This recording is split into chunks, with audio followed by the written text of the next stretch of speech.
Oke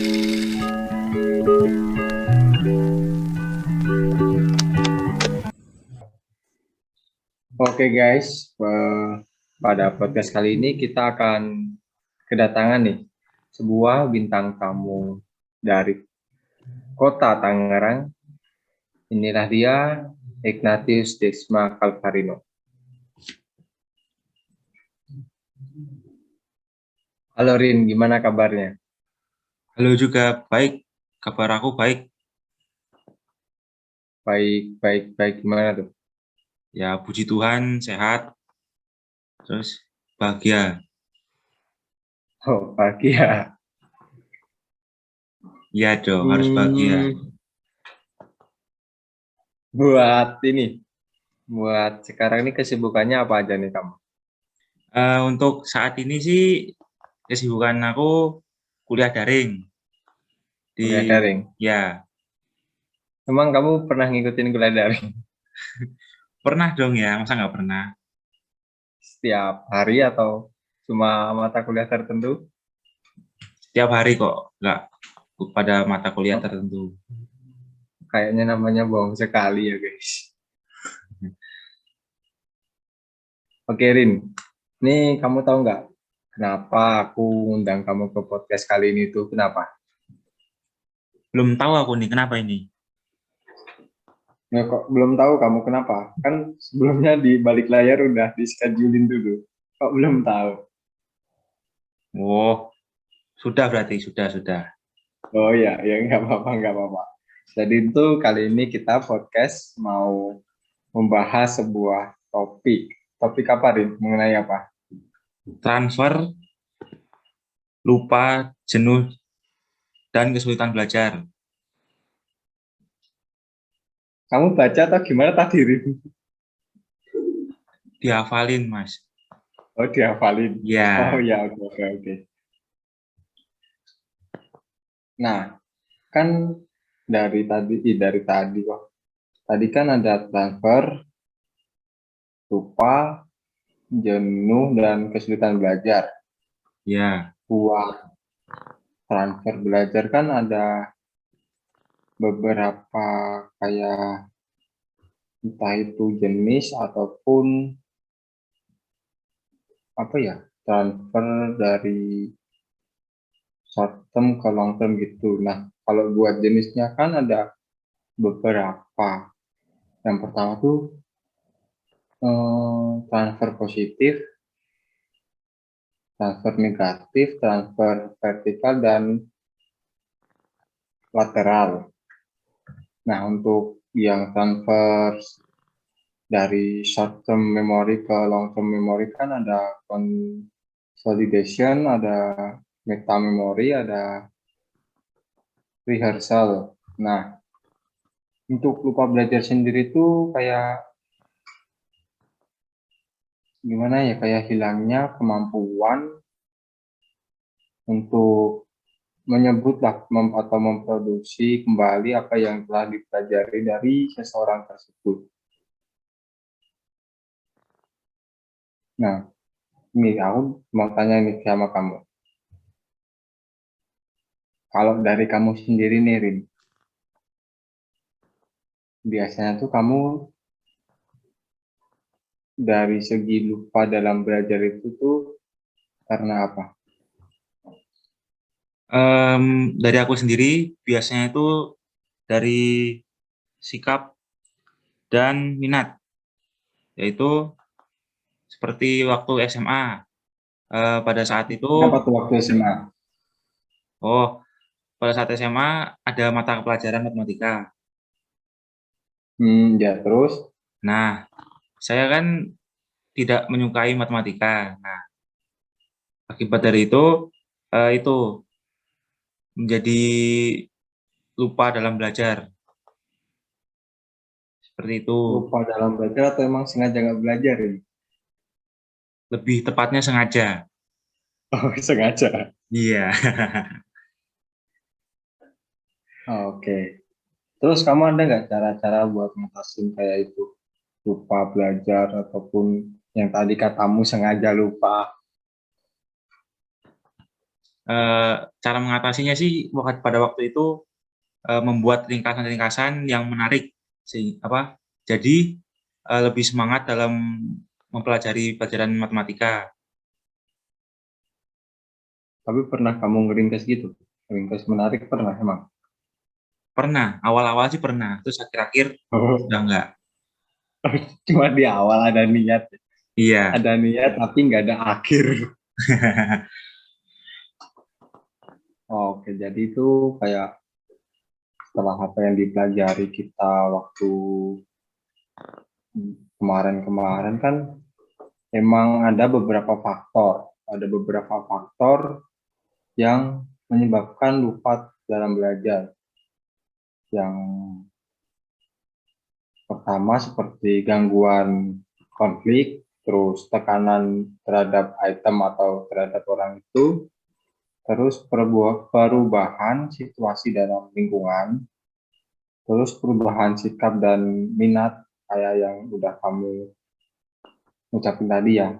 Iya. Terus ada juga perubahan urat syaraf pada otak. Kamu enggak, kalau dari kamu ini perubahan syaraf pada otak enggak menjadi penyebab. Enggak, puji Tuhan enggak ada. Oh, oh kebetulan enggak ada ya. Iya.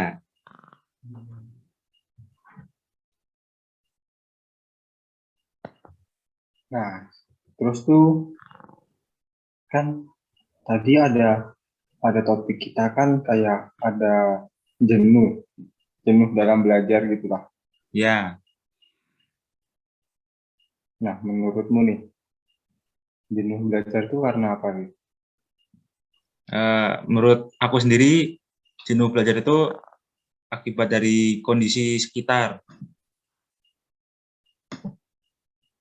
Kondisi sekitar. Bisa dijelasin kondisi sekitar itu gimana?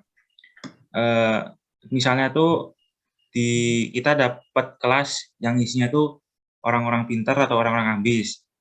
Nah, jadi kita dituntut untuk seperti mereka.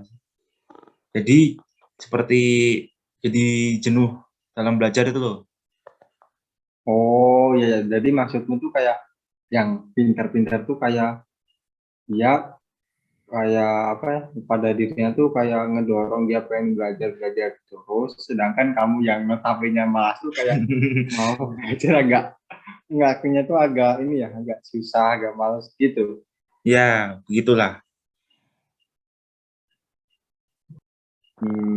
Ya kalau menurutku sih beberapa faktor penyebab kita jadi dalam belajar tuh seperti kecemasan siswa terhadap dampak negatif yang ditimbulkan oleh kelelahan atau keletihan dari orang itu sendiri, terus kayak kecemasan siswa terhadap standar atau patokan keberhasilan bidang mereka di studi tertentu, misalnya kayak tadi lu kamu kan nggak suka matematika tuh kayak pasti kalau pas disuruh belajar matematika awalnya ada niat, terus pas tengah-tengah belajar lu ngerasa bosen gitu kan.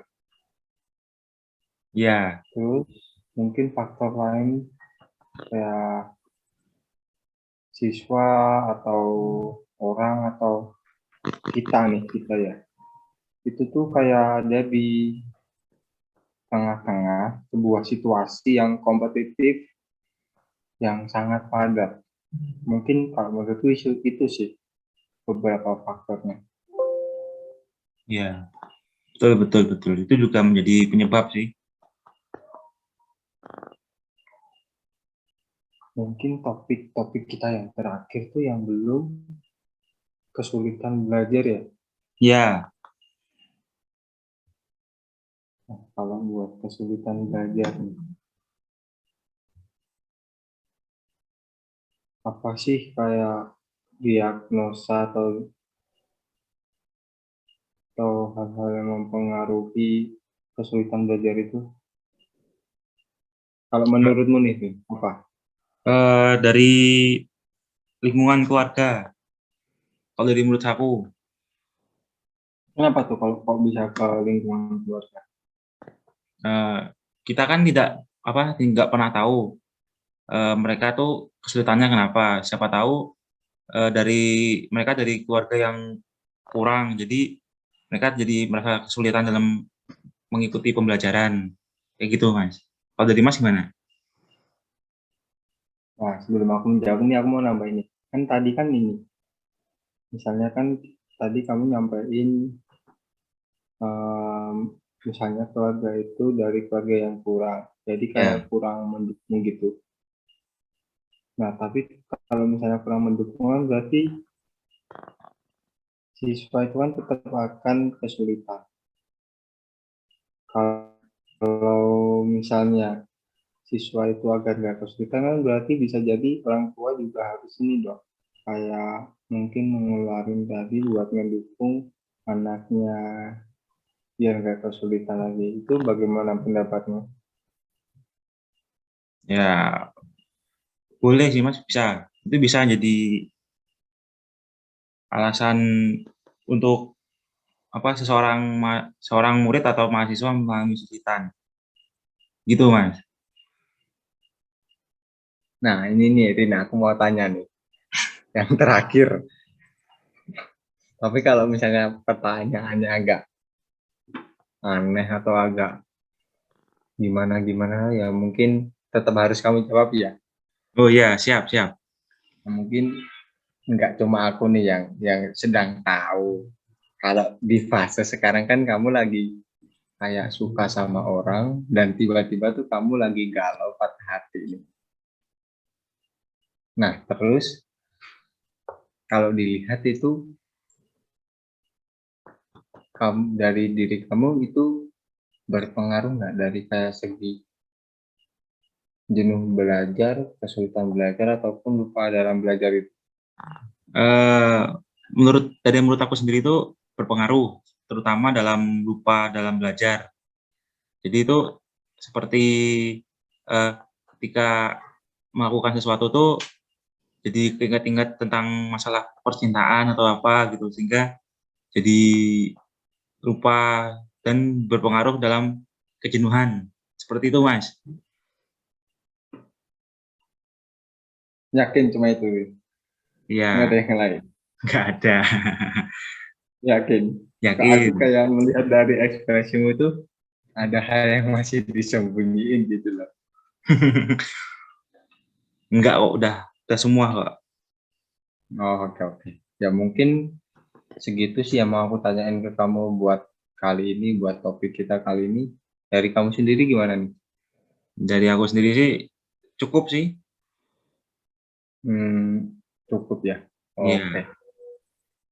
Mungkin cukup dan ini berarti udah selesai gitu lah. Mungkin ya podcast kita kali ini udah berakhir sampai di sini. Mungkin kedepannya nanti kalau ada podcast lagi ya bisa untuk disambung lagi untuk ngobrol-ngobrolnya. Ya udah mungkin kalau dari Rino juga mau keluar dari Zoom juga boleh. Oke. Untuk podcast kali ini berarti udah selesai ya. Oke, terima kasih waktunya buat Rino. Baik, Mas, sama-sama. Enggak, sama-sama Rin.